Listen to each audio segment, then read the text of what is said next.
আসসালামু আলাইকুম দর্শক, আমি এখন বিলকুলা অর্থাৎ কুলা গ্রামের প্রাচীন ঐতিহ্য আপনার এই পুরাতন পুকুরে দাঁড়িয়ে আছি। আপনারা কি চেনেন এই পুকুরটি কোথায়? এই পুকুরটি কুলা গ্রামের মিনিমাম 200 বছর আগেকার পুকুর। প্রাচীন জমিদারদের এই পুকুরটি এখন অরক্ষিত এবং ঝুলন্ত অবস্থায় আছে। এই পুকুরটি প্রাচীন ঐতিহ্যের একটা বৃহত্তম একটা দিক, আমাদের মেহেরপুর জেলার ঐতিহ্য। এই ঐতিহ্যকে আমাদের অবশ্যই টিকে রাখা দরকার।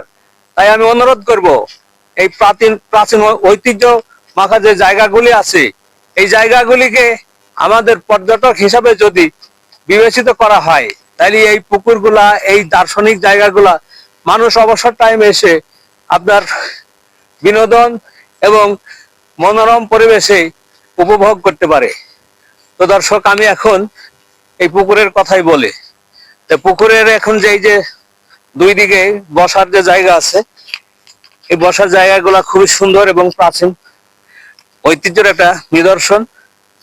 তো আপনারা আমার এই ভিডিওটি যদি অবশ্যই ভালো লাগে, আমার ফেসবুকটি ফলো করবেন। তো দর্শক, আরেকটা বিষয় আমি এখানে বলতে চাচ্ছি যে আমি 10 বছর আগে এসেছিলাম। এই জায়গায় একটা হাউস ছিল।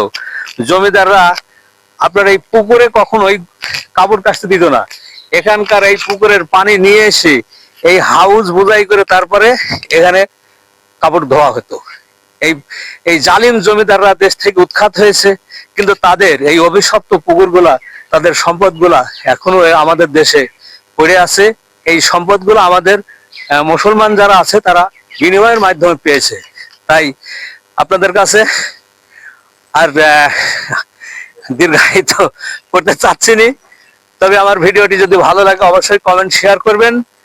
আপনাদের সকলের মঙ্গল কামনায় আমি শেষ করছি। আল্লাহ হাফেজ।